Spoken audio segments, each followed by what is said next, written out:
Good morning সবাইকে। সকালবেলা রান্নাঘর থেকে ব্লগটা শুরু করছি। চা করছি। আমার বাবা আজকে চলে যাবে, ওর সঙ্গে আমার দেখা হবে আবার সেই 20 দিন 21 দিন পরে। চলো চাটা দিয়ে দিই ওকে।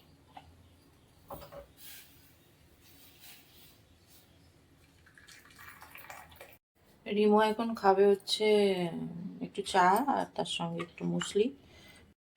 এখানে চা খেতে খেতে একটু রিমোর বাবার সঙ্গে গল্প করে নিচ্ছিলাম আর বলে দিচ্ছিলাম যে বাড়িতে গিয়ে কি কি করবে না করবে সবটা।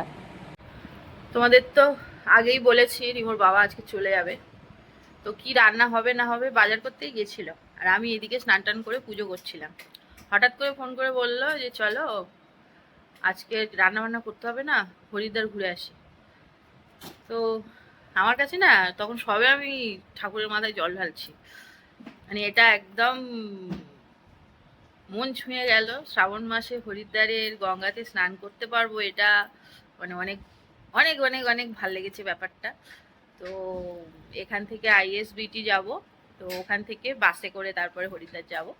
দেখাচ্ছে মোটামুটি 1 ঘন্টার মতন লাগবে। তো এখান থেকে অটো ভাড়া করা হয়েছে, অটো 10 মিনিটে চলে আসবে।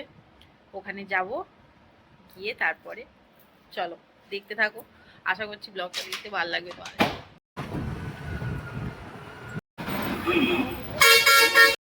তো আইএসবিটি থেকে একটা টিকিট কাউন্টারে ওরা ভাবলো যে টিকিট কাটতে হবে, তারপরে বলল যে না, বাসেই নর্মালি টিকিট কাটবে।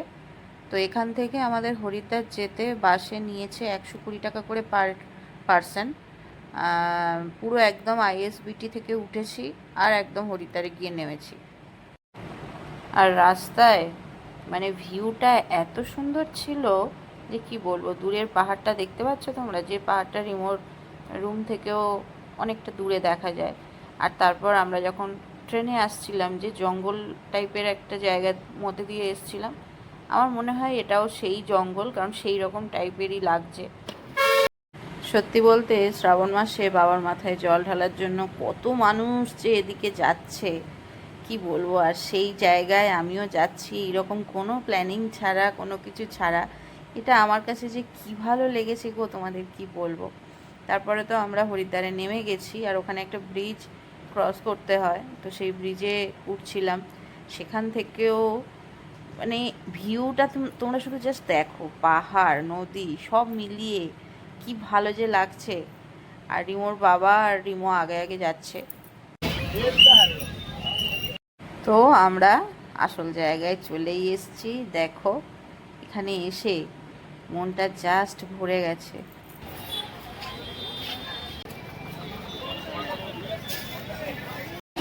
যেহেতু বর্ষাকাল, জলের শুধু ফোর্সটা দেখো কেমন, চারিদিকে জল যেন একেবারে মানে কি বলবো, কাছাকাছি যেতে ভয়ই করবে। তারপরে মনে হলো এখানে এসছি আর নিমোর জন্য একটু জল নিয়ে যাবো না, তাই নিমোর বাবাকে বললাম একটা জার নাও, ওটাতে করে হরিদ্বারের জল একটু নিয়ে যাব। রিমো স্নান যেহেতু করবে না, ওকে বললাম যে একটুখানি পাটা ডুবিয়ে ও একটুখানি পাটা ডুবিয়ে নিচ্ছিল।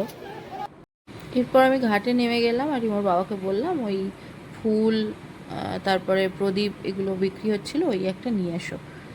আর তারপরে দেখি ঘাটে যেখানে যখন নেমেছি, আমার পাশে একটা বড় সাইজের শিবলিঙ্গ দেখে তো আমি কিছুক্ষণ তাকিয়েই থাকলাম। বাবা রিমোর বাবা তো স্নান করবে করবে খুব করছিল, আর তারপরে যেই পা দিয়েছে জলে, জলটা যে প্রচণ্ড ঠান্ডা, তো আমাকে বলছে আমার মনে হয় স্নান করা হবে না। আমি দূর, এখানে এসছো স্নান করা হবে না মানে ঠিক স্নান হবে বলে জোর করে নামিয়ে দিলাম। আর তারপরে তো স্নান করলো, আমিও স্নান করলাম।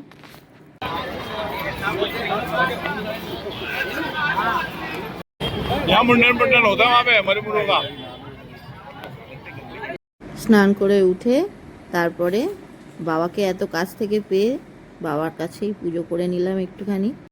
কি যে শান্তি পেয়েছি গো, তোমাদের কি বলবো।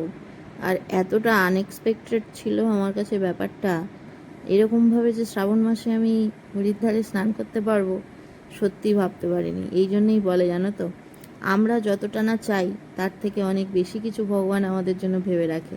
তাই এটা ওটা ভগবানের কাছে চেয়ে নিজেদের লোকসান করার কোনো দরকার নেই। ওনার ওপরেই ছেড়ে দাও লাইফ, দেখবে উনি তোমার জন্য সব থেকে বেস্ট যেটা সেটাই দেবে। তো যাই হোক, আমি এখানে গঙ্গায় প্রদীপ ভাসিয়ে দিলাম আর প্রণাম করে নিলাম। শ্রাবণ মাসে আমি হরিদ্বারে এরকমভাবে স্নান করতে পারবো, সত্যি আমার কাছে এটা মানে thank you thank you thank you thank you. সকালবেলা হঠাৎ করেই বললো,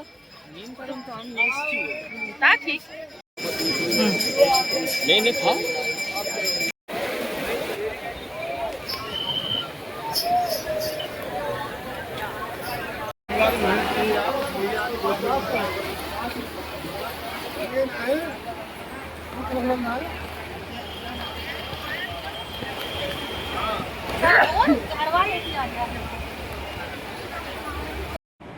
এরপরে খেয়ে নিয়েছিলাম একটু লস্যি, আর রিমোর বাবা তারপরে একটা রেস্টুরেন্টে নিয়ে গেছিলো।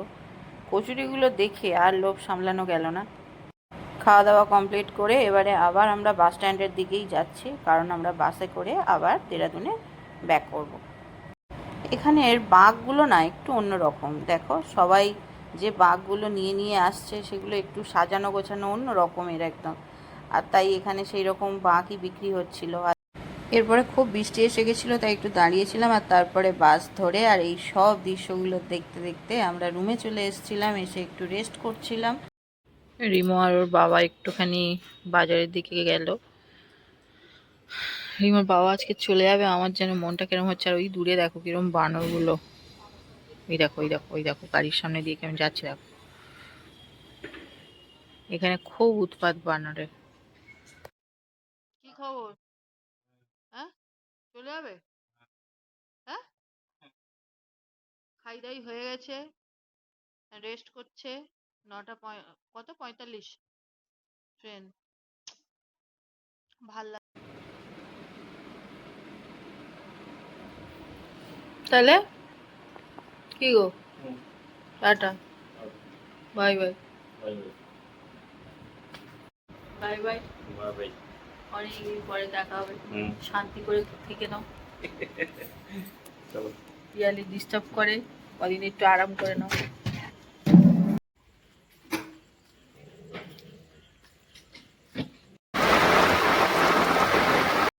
স্কুটিটা পার্কিংয়ে রেখে আমি আর রিমো স্টেশনের দিকে যাচ্ছি। ওর বাবা তো অটোয় আগে চলে গেছে। সত্যি এই কদিন আগেই এই স্টেশনে নামলাম তিনজনে একসঙ্গে, আজকে ও চলে যাচ্ছে, আবার কদিন পরে আমিও চলে যাব। পুরো শহরটাতে আমার রিমো একাই থাকবে।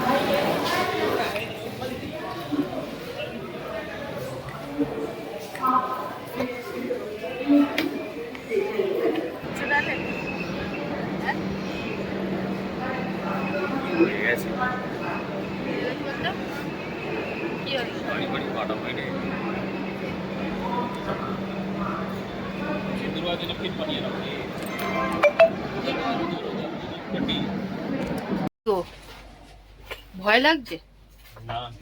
একা একা কোনোদিন যাওনি, কেমন লাগছে? এসিতে আছো, কোনো সমস্যা নেই। আমরা নিচে খাওয়াটা ঠিক মতো করবি করেগা।